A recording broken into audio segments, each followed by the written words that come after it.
Everyone, कैसे हैं आप सभी। आप सभी का स्वागत है हमारे यूट्यूब चैनल कॉमर्स फ्यूचर में। हम लोग टर्म 2 का सीरीज स्टार्ट किए हैं, जिसमें हम लोग इकोनॉमिक्स का टर्म 2 का क्लास जो है कंटिन्यू करने वाले हैं। इससे रिलेटेड क्लास 1 मैं ऑलरेडी अपलोड कर चुकी हूँ। मैक्रो इकोनॉमिक्स का इंट्रोडक्शन का चैप्टर है वो, उसको आप जा करके वहाँ से देख सकते हैं। चैनल पे आप जाइए, विजिट कीजिए, आप वहाँ से मैक्रो इकोनॉमिक्स का इंट्रोडक्शन का चैप्टर अच्छे से देख सकते हैं। और साथ में आप उसका पीडीएफ भी अगर चाहे तो डाउनलोड कर सकते हैं। पीडीएफ को डाउनलोड करने के लिए आपको हमारे टेलीग्राम चैनल से जुड़ना होगा। वहाँ से आप अपना पीडीएफ को डाउनलोड कर लीजिए। आप उसको चाहे तो रेफर कर सकते हैं अपने नोट्स को प्रिपेयर करने के लिए या फिर ऐसे ही स्टडीज़ करने के लिए। चलिए हम लोग अपने आज की क्लास की ओर में आगे मूव करते हैं। सबसे पहले यहाँ पे मेरा इंट्रोडक्शन है। मेरा नाम बरखा नारायण है, मैंने एमकॉम किया है और मैं 2 बार यूजीसी नेट क्वालिफाइड हूँ। फिलहाल मैं पीएचडी की स्टूडेंट हूँ। हम लोगों का चैप्टर 2 नेशनल इनकम जो है वो स्टार्ट होगा। ओके, नेशनल इनकम जो है हम लोगों का चैप्टर यहाँ से स्टार्ट होता है। तो नेशनल इनकम को पढ़ने से पहले हम लोगों को उसका ना, आप डायरेक्टली अगर चाहिएगा कि इसका आप न्यूमेरिकल्स कर ले तो ये पॉसिबल नहीं है। तो आपको पहले क्या करना होगा, उसको थोड़ा सा बेसिक जो है वो आपको समझना होगा। तो आज से मैं जो है वो इसका बेसिक्स का स्टार्ट कर रही हूँ सीरीज़। ये सीरीज़ जो है वो आएंगे पूरा कंप्लीट। मैं नेशनल इनकम इंक्लूडिंग न्यूमेरिकल्स जो है वो भी कंप्लीट कर दूँगी। आप लोगों को क्या करना है बस कि बने रहिए हमारे साथ में, और जो जैसे जैसे मैं पढ़ा रही हूँ सीक्वेंस में, उसी सीक्वेंस में आप उसको पढ़ते जाइए। आपको हर टॉपिक जो है वो क्लियर होते चला जाएगा। ओके, तो इसी सीक्वेंस में सबसे फर्स्ट है हम लोगों का circular flow of income. Okay, circular flow of income. तो सर्कुलर फ्लो ऑफ इनकम से यहाँ से आप समझ सकते हैं सर्कुलर फ्लो हम लोग किस चीज़ को बोलेंगे। जब कोई चीज़ जो है एक राउंड से एक सर्कल में मूव कर रहा है ना, और ये किस मूवमेंट किस चीज़ का यहाँ पे हम लोग स्टडी करेंगे, इनकम का। तो कैसे होता है ये हम लोग आगे स्टडी कर लेते हैं।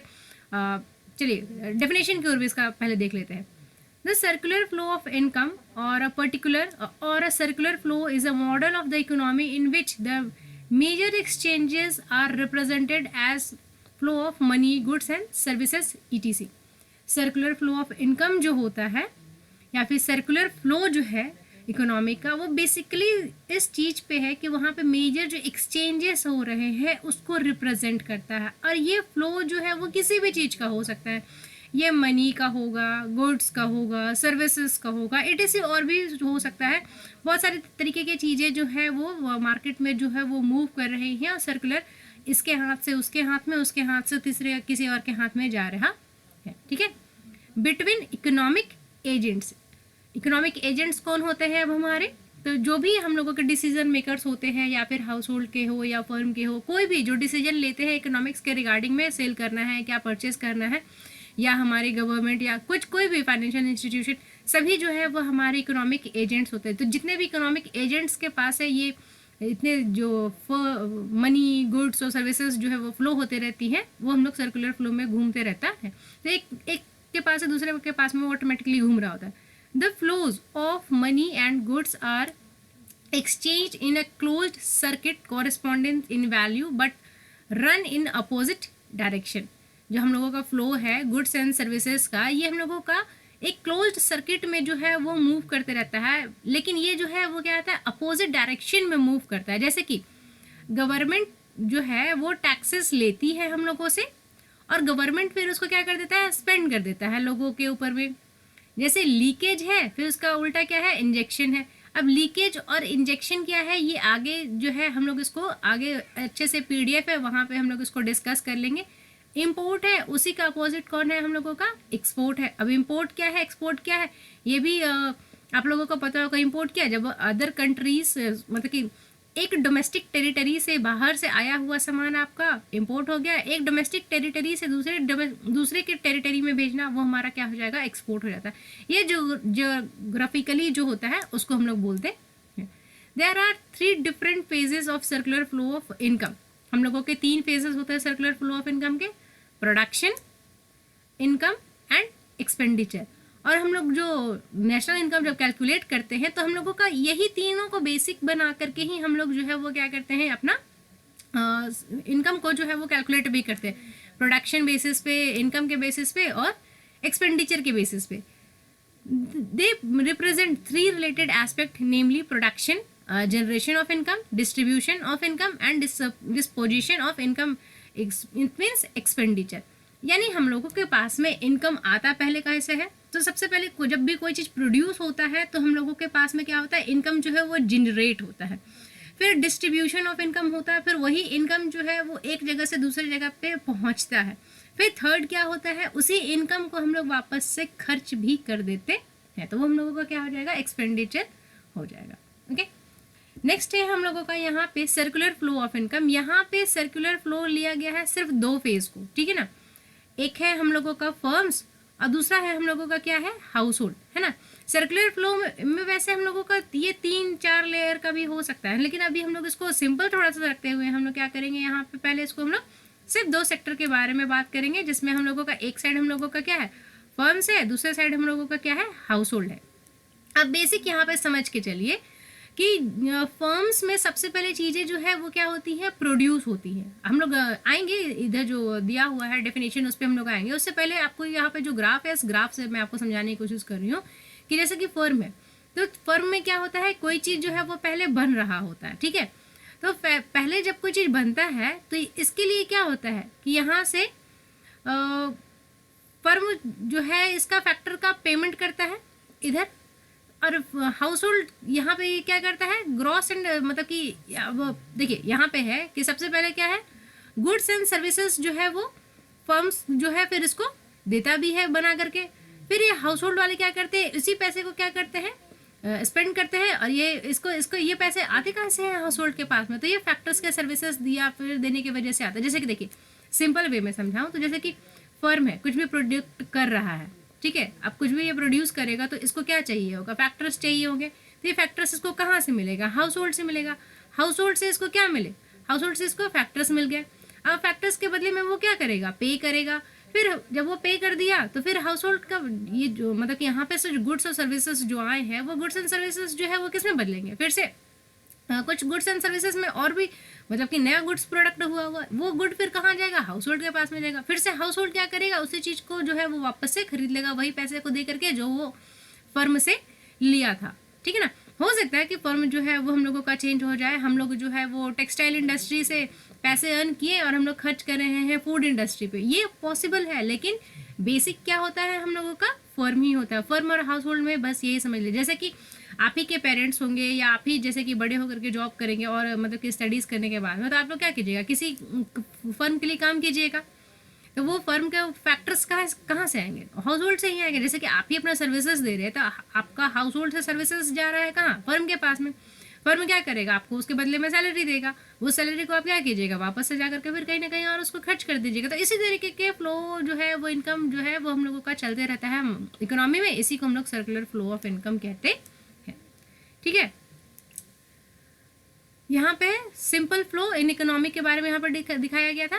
फैक्टर्स मार्केट में है, यहाँ पे देखिए कि फैक्टर्स जो है उसके बदले में पेमेंट किया जा रहा है, और फैक्टर्स को जो है वो कंजम्पशन, यहाँ पे थोड़ा सा क्लियर नहीं, कंजम्पशन,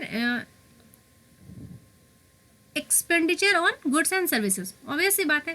फैक्टर्स फर्म जो है वो फैक्टर्स बना करके किसको दिए, यहाँ पे, अब इस पे ये क्या करेंगे, उस पर खर्च कर देंगे अपने पैसे को, तो वही हो गया कि एक तरफ से हम लोग पैसे कमाते हैं, दूसरी तरफ से हम लोग क्या करते हैं, उसको खर्च कर देते।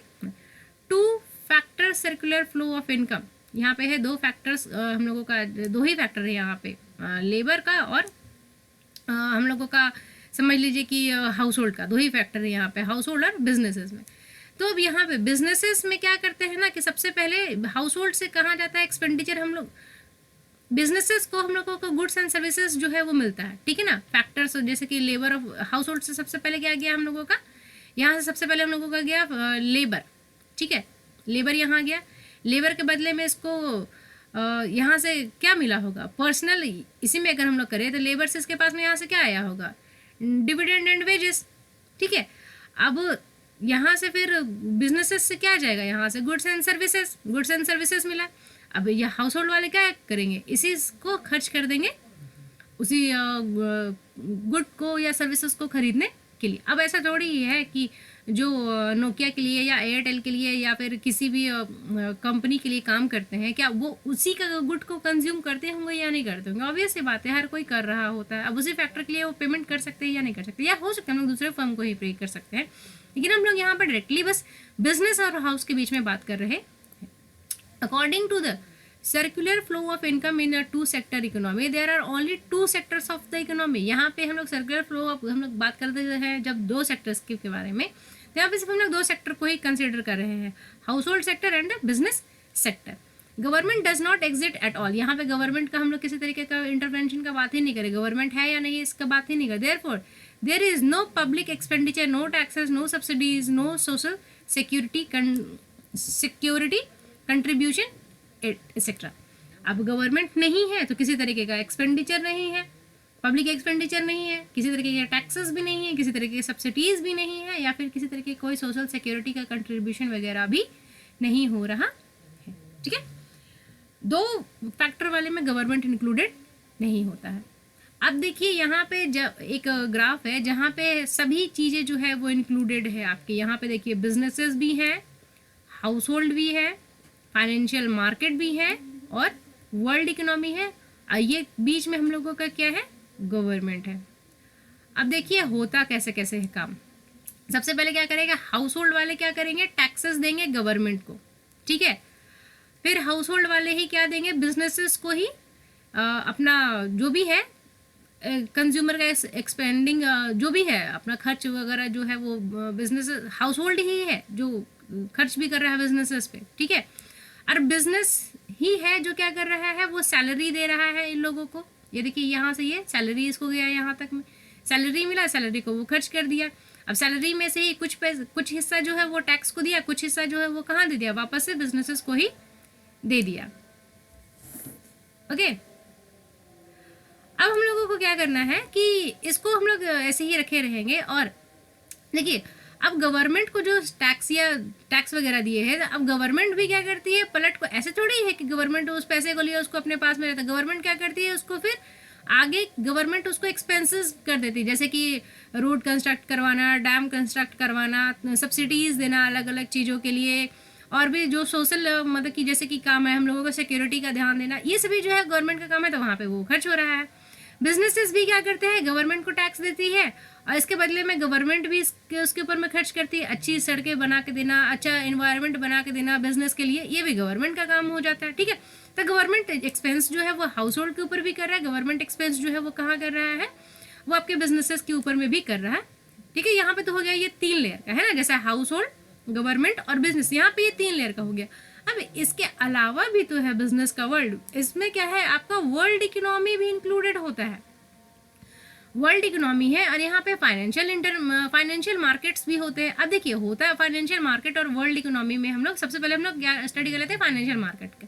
अब देखिए जैसे कि बिजनेसेस है, बिजनेस को रन करने के लिए क्या चाहिए, अब तो यहाँ पे ये सैलरी तो ये दे रहा है, फैक्टर्स का पेमेंट कर रहा है, लेकिन इसको चलाने के लिए सबसे पहले क्या चाहिए होता है, इसको कैपिटल चाहिए होता है। अब बिजनेस को कैपिटल चाहिए, तो बिजनेस को कैपिटल कौन अरेंज करके देता है, फाइनेंशियल मार्केट्स जो होते हैं वो बिजनेसेस को जो है वो क्या करते हैं, कैपिटल अरेंज करके देते हैं, और ये क्या देते हैं इन लोगों को, इन्वेस्टमेंट देते हैं। और बिजनेसेस जो है इसके बदले में इसको क्या देते हैं, सेविंग्स देते हैं।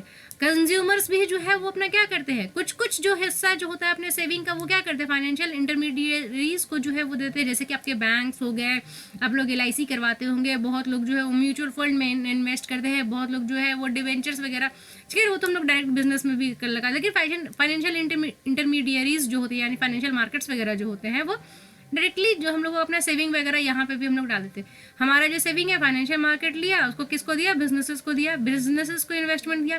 अब बिजनेसेस भी जो है वो सारे के सारे पैसे खर्च नहीं कर देते, वो क्या कर देते हैं, कुछ सेविंग जो है वो फाइनेंशियल मार्केट में लगा देते हैं।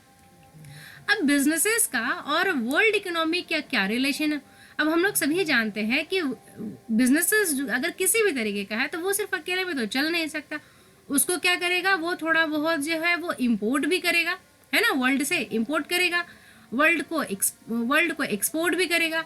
अब हाउस होल्ड के भी कुछ जो मतलब कि आउट ऑफ जो कंट्रीज रहते हैं वहाँ से हम लोग भी क्या करते हैं कि वो अपना सामान जो है वो बाहर से हम लोग मंगवाते हैं। साथ साथ में वर्ल्ड से हम लोगों का सैलरीज भी तो कुछ कुछ आ जाते हैं। जरूरी थोड़ी ही है कि सिर्फ मतलब कि लोकल गवर्नमेंट ही सैलरी दे रहा है या बिजनेसेस लोकल वाले ही सैलरी दे रहे हैं। वर्ल्ड इकोनॉमी से भी हम लोगों को किसी न किसी तरीके का फ़ायदा जो है वो हो जाता है। हाउस होल्ड भी क्या करते हैं, वो इम्पोर्ट कर लेते हैं। तो इस तरीके से ये हम लोगों का सभी मतलब कि सर्कुलर फ्लो जो है हम लोगों का इनकम को आप समझने के लिए कंप्लीट सर्कुलर फ्लो यहाँ पे है, जहाँ पे आपका house hold, government, business, financial market and world economy जो है वो एक साथ में जो है वो मिलकर काम करता है। तो हम लोगों का मार्केट में है मनी का फ्लो जो है वो बना रहता है। ओके, अब change in injection and leakage. अब यहाँ पे दो टर्म है, injection and leakage.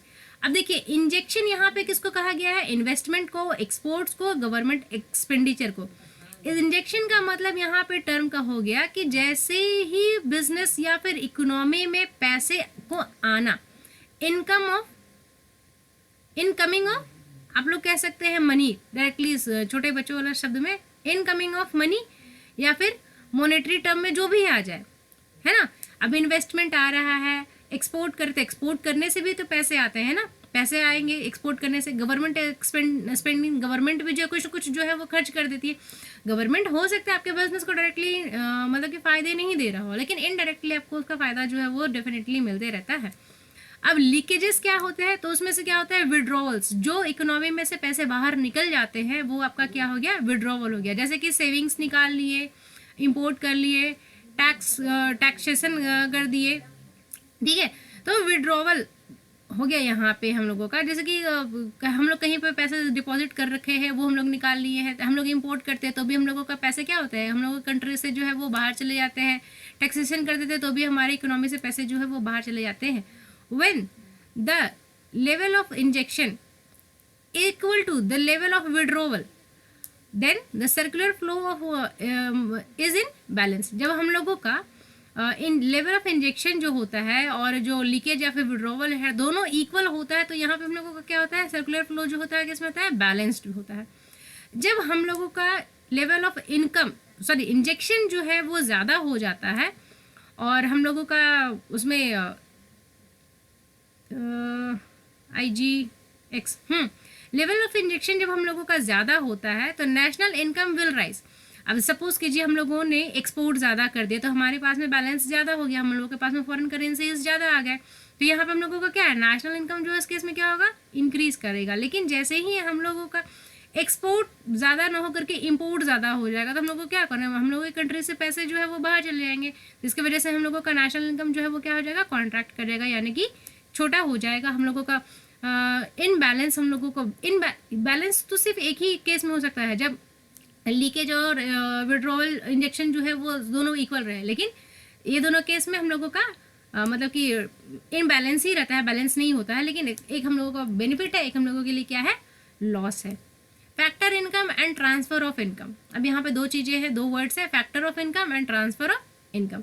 Factor income का पहले हम लोग जो है, अब ये सब टर्म्स जो है ना वो इंपॉर्टेंट है, आप ये सबको ध्यान में रखे रहिएगा, क्योंकि आगे जा करके इससे हम लोगों को रिलेटेड जो है वो क्वेश्चंस मतलब कि क्वेश्चन नहीं, डायरेक्टली हम लोगों को जब एग्रीगेट इनकम वगैरह हम लोग कैलकुलेट करने लग जाएंगे तो ये सब हम लोगों को यूज़ होगा, ठीक है। तो फैक्टर इनकम हम लोगों का क्या है, meaning it refers to income received by the factors of the production for rendering factor services in the process of production.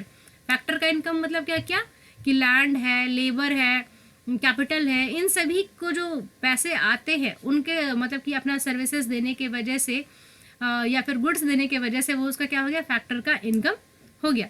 Transfer of income मतलब क्या होता है, it refers to the income received without rendering any productive services in. Transfer of income कब हो गया, जब हम लोगों ने किसी तरीके का कुछ दिया नहीं लेकिन हम लोगों को फिर भी उससे पैसे जो है वो आ रहे हैं। फिर यहाँ पे है nature, it is included in both national and domestic income. हम लोगों का फैक्टर ऑफ इनकम हम लोगों का नेशनल और डोमेस्टिक दोनों इनकम में होता है। It is neither included in national income nor in the domestic income. ना ही ये इंक्लूडेड होता है नेशनल इनकम में, ना ही ये हम लोगों का इंक्लूडेड होता है डोमेस्टिक इनकम। फैक्टर इनकम जो है वो हम लोगों का इंपॉर्टेंट है, इस टर्म को समझ के रखिएगा। It is an earning concept, ये हम लोगों का कैसा कॉन्सेप्ट है, तो ये एक अर्निंग कॉन्सेप्ट है। ये हम लोगों का क्या है, सिर्फ एक रिसीप्ट कॉन्सेप्ट है। It is received by the factors of production like land, labour, capital and entrepreneur. ये जो चारों फैक्टर्स है, ये चारों फैक्टर्स के बदले में पैसे जो है वो मिल रहे हैं। It is generally received by the house hold and the government. ये जो है क्या है, किसी भी हाउस होल्ड के द्वारा रिसीव किया जाता है या फिर गवर्नमेंट के द्वारा जो है वो रिसीव किया जाता है। जैसे कि इसका एग्जाम्पल क्या हो सकता है, रेंट है, वेजेस है, इंटरेस्ट है एंड प्रॉफिट वगैरह है। इसका मतलब कि सोर्स क्या हो सकता है, स्कॉलरशिप है, ओल्ड एज पेंशन है, अनएम्प्लॉयमेंट अलाउंसेस एंड एक्सेट्रा। इसके लिए आपने किया कुछ नहीं लेकिन आपको फिर भी ये मिल रहा है, तो ये हम लोगों का क्या हो गया, transfer of income. Factor income जो हम लोग कर करके कुछ करते हैं उसके बदले में आ रहा है, कुछ हम लोग रेंट पे डाले हैं या फिर हम लोग खुद मेहनत कर रहे हैं, तो ये इस तरीके से फैक्टर ऑफ इनकम होता है। तो आई थिंक ये factor of income and transfer of income में आप लोगों को डिफरेंस जो है वो क्लियर होगा। नेक्स्ट है हम लोगों का stock and flow. Stock and flow भी एक अच्छा है, इससे भी क्वेश्चन जो है वो मैं देख रही हूँ ऑब्जेक्टिव टाइप या फिर डायरेक्टली जो है छोटे छोटे सब्जेक्टिव क्वेश्चन जो है वो बन जा रहे हैं। ओके, स्टॉक एंड फ्लो में क्या होता है कि मीनिंग सबसे पहले समझ लीजिए क्या है। Stock variables refers to that variable which is measured at a particular point of time. जब हम लोग एक पर्टिकुलर पॉइंट ऑफ टाइम पे उसको मेजर कर रहे होते हैं वो हम लोगों का क्या होता है, स्टॉक होता है। फ्लो क्या होता है, flow refers to that variable which is measured over a period of time. ये क्या है, हम लोगों का एक पॉइंट ऑफ टाइम पे हम लोग उसको मेजर करते हैं। ये हम लोग कब करते हैं, एक पीरियड ऑफ टाइम के लिए हम लोग जो है वो मेजर करते हैं। मतलब कि आपके पास में जो पैसा आया, सपोज कीजिए आप लोग एक एग्जांपल यहाँ पे ले रही हूँ, मान लीजिए कि आप लोगों के पास में पॉकेट मनी आते हैं आपके पेरेंट्स के पास से, है ना, आपके पेरेंट्स के पास से आपके पॉकेट मनी आते हैं। तो जो पॉकेट मनी आपके पास में आए, है ना, सपोज कीजिए 5000 रुपीज़ आपको आपके पेरेंट्स में 5000 रुपीज़ पॉकेट मनी दिया। 5000 में पॉकेट मनी में से आपने कुछ जो है वो खर्च कर लिए, और सपोज कीजिए 2 वीक के बाद में आप अपने आप को देख रहे हैं कि आपके जेब में जो है वो 1000 रुपये बच रहे हैं, है ना, तो ये आपका क्या हो गया, स्टॉक हो गया। और इस बीच में या फिर एक पीरियड ऑफ टाइम का, सपोज कीजिए आप 1 मंथ का कैलकुलेट कर रहे हैं या आप 2 मंथ का कैलकुलेट कर रहे हैं, ये आपका डिपेंड करता है कि आप कितने दिन का है। Over a period of time का बोला है कि आप ये 1 महीना का हो सकता है, 1 सप्ताह का हो सकता है, 1 साल का भी हो सकता है, 10 साल का भी हो सकता है, एक पीरियड के लिए। सपोज कीजिए कि आपने 1 महीना बाद देखा कि आपका कितना फ्लो ऑफ इनकम हुआ है, तो आप क्या करेंगे, टोटली आप सभी जितने भी आपके खर्च हुए हैं उसको आप लोग ऐड करेंगे। हो सकता है आपका कहीं और से भी इनकम हो गया, छोटे मोटे आप ट्यूशन्स पढ़ाते होंगे वो भी आपके इनकम हो गए। तो उन सभी चीज़ों को जोड़ करके आपको जो over a period of time में जो आपके पास में पैसे आए और आपके पास से गए वो फ्लो हो जाएगा। Okay, it does not have a time dimension. इसके पास में कोई टाइम डायमेंशन नहीं होता। It has a time dimension as it is magnitude and can be measured over a period of time. इसमें क्या होता है कि टाइम डायमेंशन होता है and it as it's magnitude कि जैसे हम लोग मानते हैं और उसी के बेसिस पे हम लोग उसको कैलकुलेशन भी करते हैं। It is a static concept, it is a dynamic concept. Stock क्या होता है, एक हम लोगों का स्टैटिक कॉन्सेप्ट है और फ्लो जो है वो हम लोगों का क्या है, डायनेमिक कॉन्सेप्ट है। जैसे कि इसका एग्जांपल क्या हो गया, पॉपुलेशन ऑफ इंडिया, है ना, यहाँ पे पॉपुलेशन ऑफ इंडिया का यहाँ पे बात कर रहा है। आई थिंक कि यहाँ पे सपोज कीजिए किसी एक डेट का यहाँ पे बात कर रहा है ना, यहाँ पे बात कर रहा है किसी एक डेट का। सपोज कीजिए population of India as on 2021, है ना, दिसंबर 2021। अब दिसंबर 2021 में जो इंडिया का पॉपुलेशन है वो क्या हो जाएगा, स्टॉक हो जाएगा। Number of births during 2020 to 2021, ये क्या हो जाएगा, हम लोगों का फ्लो हो जाएगा। कितने लोग जो है इतने बीच में जन्म लिए हैं, ये क्या है, फ्लो है एक तरीके का। तो एक पॉइंट ऑफ टाइम का मेजरमेंट है वो स्टॉक है, एक over the period of time का है तो वो आप लोगों का क्या है, फ्लो है। अब हम लोगों का होता है एक वर्ड होता है intermediate goods and final good. Okay, मैं ना बहुत ज़्यादा फास्ट बोलने की कोशिश इसलिए करती हूँ क्योंकि बहुत सारे लोग जो स्टूडेंट हैं वो सिर्फ अपना कॉन्सेप्ट को क्लियर करने के लिए आते हैं। यहाँ पे आपका रेगुलर क्लास नहीं है जहाँ पे थोड़ा बहुत मतलब कि टाइम वेस्ट किया जाए। आप लोग पढ़ने आए हैं तो मैं वो चाहती हूँ कि जब मैं पढ़ा रही हूँ तो सभी लोग जो है बस ध्यान से पढ़े और पढ़ करके अपना काम जल्दी से जल्दी जो है वो अपना ख़त्म कर लें। ठीक है, intermediate goods and final goods. ठीक है, इंटरमीडिएट गुड्स से ही समझ में आता है। इंटरमीडिएट या मतलब कि क्या, बीच का, फाइनल मतलब कि क्या, लास्ट का। अब इंटरमीडिएट गुड और फाइनल गुड का जो पोजीशन जो है ना वो चेंज होते हुए आपको दिख सकता है।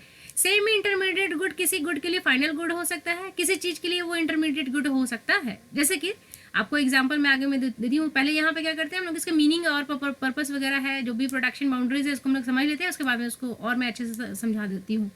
जैसे कि देखिए यहाँ पे सबसे फर्स्ट मीनिंग क्या है, this goods may be used as a raw material for the production of other goods during the accounting year. एक अकाउंटिंग ईयर में इसको हम लोग जो है वो दूसरे गुड्स को बनाने के लिए यूज़ करते हैं, वो हम लोग का क्या इंटरमीडिएट गुड हो गया। Goods are not use as a raw material for the production of other goods during an accounting year. इसका हम लोग फर्दर कहीं भी यूज़ नहीं करते। फाइनल गुड वैसा गुड जिसको हम लोग और फर्दर किसी तरीके के दूसरे नए प्रोडक्शन में हम लोग नहीं भेज रहे होते हैं, वो आउट ऑफ इकोनॉमी प्रोसेस से हो जाता है, वो हम लोग क्या कह देते हैं उसको फाइनल गुड है। ठीक है, जैसे कि आप एक एग्जांपल देते हैं, जैसे कि चाय पत्ती, ठीक है ना, आप चाय पत्ती लेते हैं तो चाय पत्ती जो आपके घर में आ गया और चाय पत्ती एक जो है वो रेस्टोरेंट में गया। ठीक है, आपके घर में सपोज कीजिए जो 100 रुपीज़ की चाय पत्ती आ गई और एक रेस्टोरेंट में गया, आपके यहाँ जो चाय पत्ती आया वो क्या मतलब कि इकोनॉमी से सर्कल से वो बाहर चला गया, क्या आप उसको आगे बेचने वाले निकलने वाले हैं? नहीं। तो ये आपका क्या हो गया, ये फाइनल गुड हो गया। वो जो चाय पत्ती आपके घर आ गया वो आपका क्या है, फाइनल गुड है। और वही चाय पत्ती अगर किसी रेस्टोरेंट में गया और वहाँ उसको चाय बनाया गया, उसके बाद में उसको बेचा गया, तो वो क्या हुआ, वहाँ पे इंटरमीडिएट ही गुड हो गया। तो सेम चाय पत्ती, लेकिन यहाँ पे इकोनॉमी में डिफरेंस यहाँ पे हो जाता है कि वो फाइनल गुड माना जाएगा या फाइनल गुड नहीं माना जाएगा, क्योंकि आपके यहाँ भी सेम प्रोसेस हो रहा है, आपके यहाँ भी वो चाय ही बनेगा, यहाँ पे भी वो चाय ही में बदलेगा, लेकिन यहाँ पे क्या है, इकोनॉमी में वो अभी भी इन्वॉल्व है, यहाँ पे क्या है, वो इकोनॉमी से बाहर हो चुका है।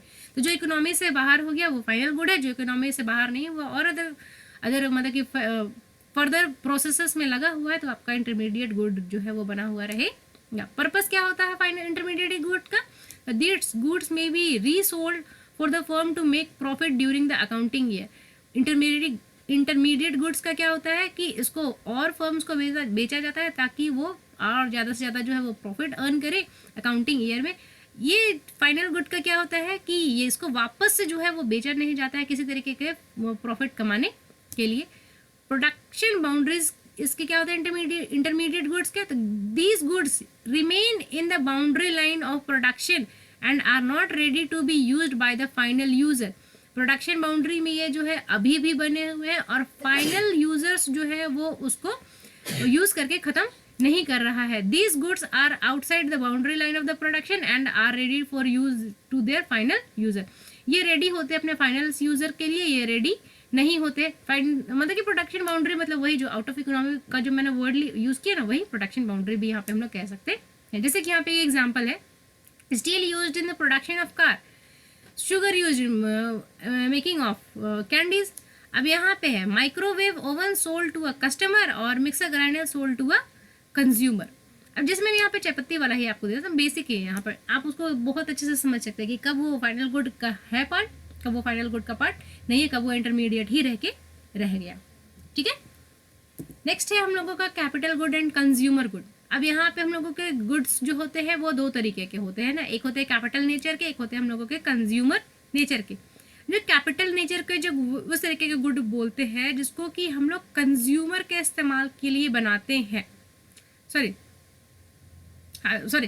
कैपिटल गुड वैसे गुड होते हैं जिनका इस्तेमाल करके हम लोग कंज्यूमर गुड को बनाते हैं, है ना। कंज्यूमर गुड का हम लोग बनाने के लिए कुछ तो चाहिए होता होगा ना कैपिटल, तो उन कंज्यूमर गुड को बनाने के लिए जो लगता है वो हम लोगों का कैपिटल गुड होता है। और कंज्यूमर गुड्स उस गुड्स को बोलते हैं जो कि सेटिस्फाई करते हैं हमारे वांट्स एंड नीड्स को डायरेक्टली। ठीक है, अब जैसे कि ये क्या है, these product serves to businesses. Generally capital goods जो है वो क्या करते हैं कि बिजनेसेस को सर्व करते हैं। These product serves to consumers, directly कौन यूज करता है इसको, कंज्यूमर्स यूज करते हैं। These goods helps to increase production capacity of a country। Capital good जो है वो क्या करते हैं, एक कंट्री का प्रोडक्शन कैपेसिटी को जो है वो इंक्रीज करने में हेल्प करता है। और कंज्यूमर गुड जो होता है वो क्या होता है कि हम लोगों का हेल्प करता है direct needs and wants of a consumer को सेटिस्फाई करने के लिए। यहाँ पे demand for these goods are comparatively low. जो कैपिटल गुड्स होते हैं उसके डिमांड्स जो है वो थोड़ा कम होता है as compare to consumer good. Consumer goods का जो है वो डिमांड बहुत ही हाई रहता है। जैसे कि एग्जांपल यहाँ पे है hardware, machinery, building etcetera.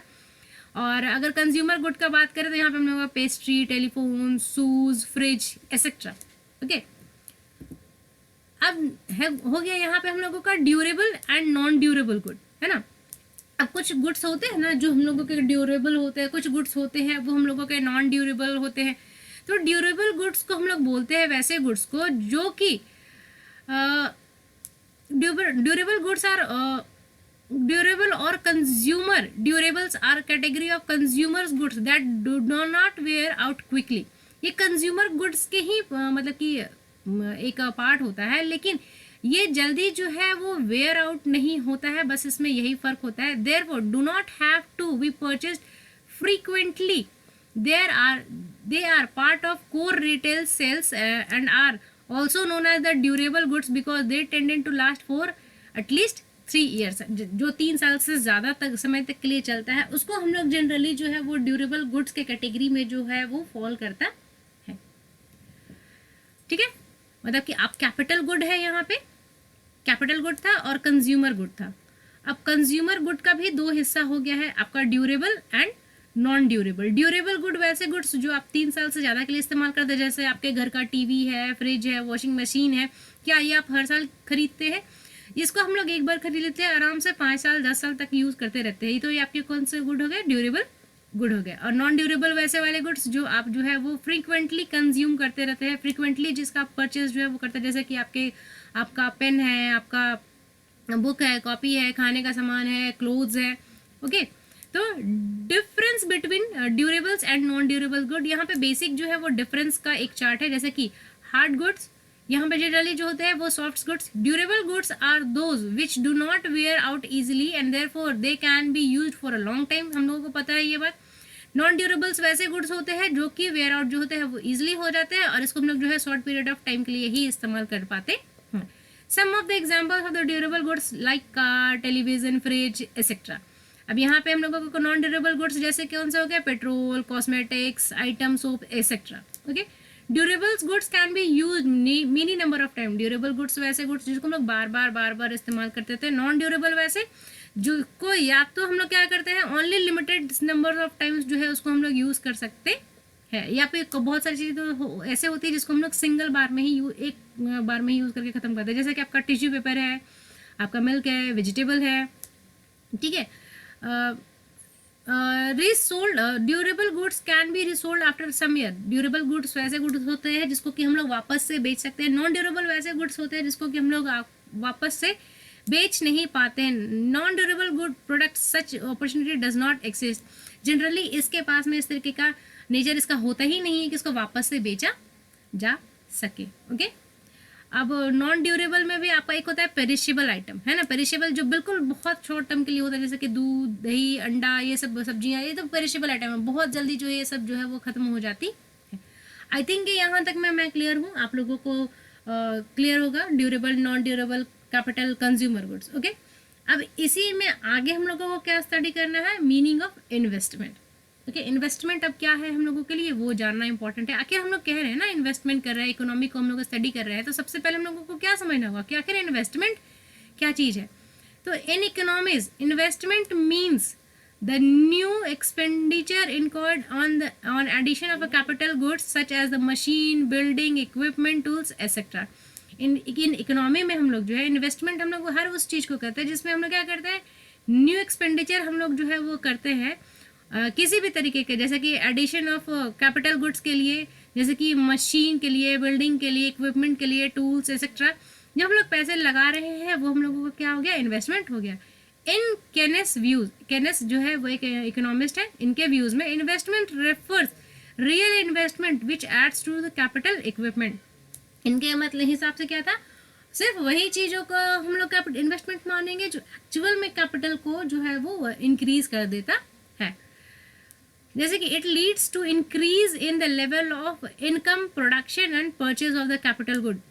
Investment जो है वो इस तरीके का होता है level of in the level of income of production, जहाँ पे हम लोग क्या करते हैं, हम लोग कैपिटल गुड्स को जो है वो परचेज करते हैं अपने इनकम और प्रोडक्शन करने के लिए, जिससे हम लोगों का इनकम जो है वो इंक्रीज हो रहा है, हम लोगों का प्रोडक्शन जो है वो इंक्रीज हो रहा है, हम लोग जो है वो परचेज कर पा रहे हैं कैपिटल गुड्स का।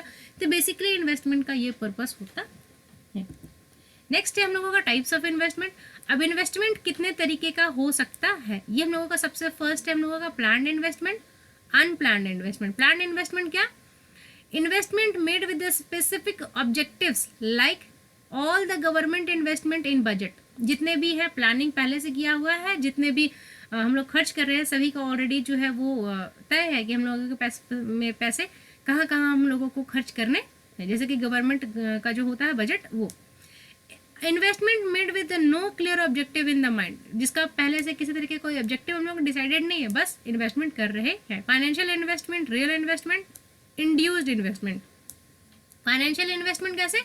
Investment to buy financial instrument such as the share, bond, securities etcetera. अगर हम लोग फाइनेंशियल खर्च कर रहे हैं जैसे कि शेयर खरीदने के लिए, बॉन्ड्स खरीदने के लिए, सिक्योरिटीज खरीदने के लिए, तो ये हम लोगों का क्या है? फाइनेंशियल इन्वेस्टमेंट है। रियल इन्वेस्टमेंट हम लोग कहाँ करते हैं? तो प्लांट एंड मशीनरी में जो खर्च कर रहे हैं वो हम लोगों का रियल इन्वेस्टमेंट है। अब कुछ इन्वेस्टमेंट जैसे कि investment that changes as the income changes, कुछ इन्वेस्टमेंट ऐसे होते हैं जो हम लोगों का इनकम चेंज होता है तो हम लोग उस इन्वेस्टमेंट को बढ़ाते हैं। जैसे कि like investment by A job worker, जैसे जैसे उसका इनकम जो है वो बढ़ते जाएगा वैसे वैसे अपना काम, जैसे जैसे उसका जॉब में इनकम बढ़ते जाएगा वैसे वैसे अपना इन्वेस्टमेंट जो है वो खर्च मतलब कि बढ़ाते चला जाएगा। Autonomous investment, gross investment and net investment. अब ऑटोनोमस इन्वेस्टमेंट क्या है? Investment that does not changes with the income level like government investment. कुछ इन्वेस्टमेंट्स जो कि गवर्नमेंट मतलब कि चेंज ही नहीं होते हैं हम लोगों के इनकम लेवल में चेंज होने से भी। तो ये किस तरीके के इन्वेस्टमेंट को हम लोग कह सकते हैं? गवर्नमेंट इन्वेस्टमेंट को हम लोग यहाँ पे एक एग्जांपल ले सकते हैं। जैसे कि नेक्स्ट हम लोग ग्रॉस इन्वेस्टमेंट, तो total money spend to make assets and capital, जितना भी टोटल पैसा खर्च हुआ है करने के लिए वो हम लोगों का कैपिटल पे हो या फिर एसेट को खरीदने के लिए हो तो वो हम लोग का ग्रॉस इन्वेस्टमेंट हो गया। नेट इन्वेस्टमेंट क्या है? ये ग्रॉस इन्वेस्टमेंट और नेट इन्वेस्टमेंट को आप ध्यान में रख लीजिए। नेक्स्ट स्लाइड में जो है हम लोगों को इससे रिलेटेड जो है वो आगे पढ़ना है। तो investment remains after the subtracting depreciation in a particular period of time. Investment जो कि हम लोग एक पर्टिकुलर पीरियड ऑफ टाइम में खर्च करने के बाद जो हम लोगों को बचता है वो हम लोगों का नेट इन्वेस्टमेंट होता है। तो ग्रॉस एंड नेट को ध्यान में रखना है हम लोगों का। नेक्स्ट स्लाइड जो है ये इसी पे डिपेंडेंट है। जैसे कि यहाँ पे है हम लोगों का कि इन्वेस्टमेंट होता क्या है। तो ग्रॉस इन्वेस्टमेंट हम लोग अभी हम लोग पढ़ गए कि is the investment on a new construction, purchase of a new equipment and changes in stock. Okay, net investment हम लोगों का क्या है? जहाँ पे हम लोग माइनस करते हैं डिप्रिशिएशन ऑफ द कैपिटल।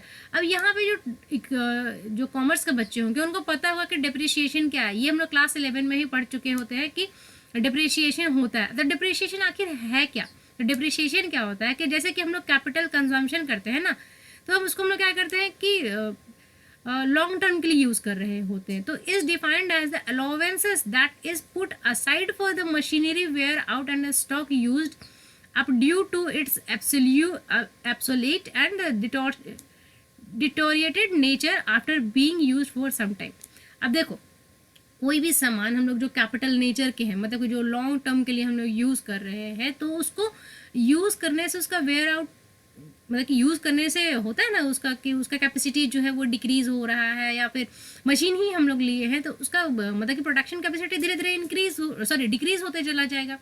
तो उसका जो खर्च जो एक बार में लगा रखे हैं हम लोग, तो उसको हम लोग क्या करते हैं, एक अमाउंट को जो हम लोग जो है वो हमेशा सेट असाइड करते रहते हैं ताकि जब ज़रूरत पड़े तो उसी सेट असाइड किए हुए पैसे को जो है वो हम लोग यूज़ करके न्यू मतलब कि प्लांट या मशीनरी जो है वो हम लोग उसको लगा सकें। डिप्रिशिएशन जो है वो एक अलाउड एक्सपेंस है। मतलब कि हम लोग अकाउंटिंग स्टैंडर्ड्स पढ़ते हैं उसमें भी डिप्रिशिएशन के लिए रिगार्डिंग एक अलग से अकाउंटिंग स्टैंडर्ड जो है वो बना हुआ है।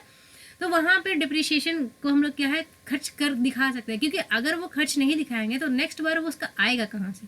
तो जनरली जो एब्सोल्यूट होने से मतलब कुछ चीज़ें होती हैं ना जिसको कि हम लोग टाइम के साथ में ना वो मतलब कि उसका अपना एसेंस जो है वो खोते चली जाती है। मतलब कि जैसे कि कंप्यूटर्स वगैरह है, जैसे कि अगर वो आप उसको यूज़ नहीं भी करेंगे ना तो भी उसका क्या हो जाएगा कि वो टाइम के साथ में धीरे धीरे वो एब्सोल्यूट हो जाएगा। मतलब कि टाइम के साथ में उसका फाउंडेशन होता है, उसको ओल्ड वर्जन में आ जाएगा। तो अब ओल्ड वर्जन को कोई लेना चाहता है नहीं ना, ओल्ड वर्जन धीरे धीरे जो है वो पुराना ही होता चलता है। आपका ही फ़ोन होता होगा तो जैसे जैसे वो क्या होता है आप यूज़ नहीं भी करेंगे ना तो उसका जो वर्जन का कीमत जो है वो ऑटोमेटिकली मार्केट में जो है वो घटते चला जाता है। वो हो गया हम लोगों का एब्सोल्यूट होना। डिटोरिएशन का मतलब कि हो गया हम लोगों का जिसको कि हम लोग यूज़ करने से हम लोगों को उसका जो है वो खर्च हो रहा है। ठीक है ना। नेक्स्ट है हम लोगों का अब कि नेट इन्वेस्टमेंट किसको मानेंगे। तो नेट इन्वेस्टमेंट है वही हम लोग जो ग्रॉस इन्वेस्टमेंट कर चुके हैं और उसमें से हम लोग अपना कैपिटल को हम लोग घटा दिए, डिप्रिसिएशन का अमाउंट को, वो हम लोगों का नेट इन्वेस्टमेंट जो है वो हो जाएगा। ओके, हम लोगों का यहीं तक जो है वो समझने के लिए इम्पोर्टेंट था। नेट इन्वेस्टमेंट का टॉपिक जो है वो आज के लिए में से इम्पोर्टेंट है। अगला जो क्लास आने वाला है वो हम लोगों का इन्वेस्टमेंट से रिलेटेड ही रहेगा। तो अगर आपको नेक्स्ट क्लास ज्वाइन करना है तो नेक्स्ट क्लास को ज्वाइन करने से पहले एक बार आप इसको ध्यान से पढ़ लीजिएगा। इसको पढ़ करके आप नेक्स्ट क्लास ज्वाइन कीजिएगा तो आपको वो वाला समझ में ज़्यादा अच्छे से आएगा। ओके, तो मेरे ख्याल से मैं आप लोगों को ये टॉपिक समझाने में सफल रही। अब ये सारे जो है वो छोटे छोटे अलग अलग टॉपिक्स हैं, सभी को मैंने एक साथ में इंक्लूड कर लिया है। और इसको जो है वो आप आराम से पढ़िए, एक बार दो बार पढ़िए, समझने की कोशिश कीजिए। अगर कुछ डाउट होता है then feel free to comment. मैं डेफिनेटली ट्राई करूँगी कि आपके जो भी डाउट्स एंड क्वेरीज हैं उसको मैं सॉल्व कर दूँ। एंड अगर आपको ये वीडियो हमारा अच्छा लगा तो प्लीज़ लाइक कीजिए, हमारे चैनल को सब्सक्राइब कीजिए। और अगर आपको अच्छा लगता है या किसी नए टॉपिक पे आप वीडियो जो है वो चाहते हैं तो उसको आप जो है वो कमेंट सेक्शन में जो है वो मेंशन कर दीजिए। मैं आपके डाउट्स को क्लियर करके बहुत क्या बोलूँगी, हैप्पी फील करूँगी कि हाँ चलिए मेरी वजह से किसी को अच्छा कुछ तो मिल रहा है स्टडी करने के लिए। और मुझे भी थोड़ा सा अप्रिसिएशन मिलता है आप लोगों के अच्छे अच्छे कमेंट्स पढ़ करके। Thank you so much for watching the video and join us again for next part. इसके अभी जो है वो पार्ट्स आते रहेंगे। Okay, thank you so much and take care.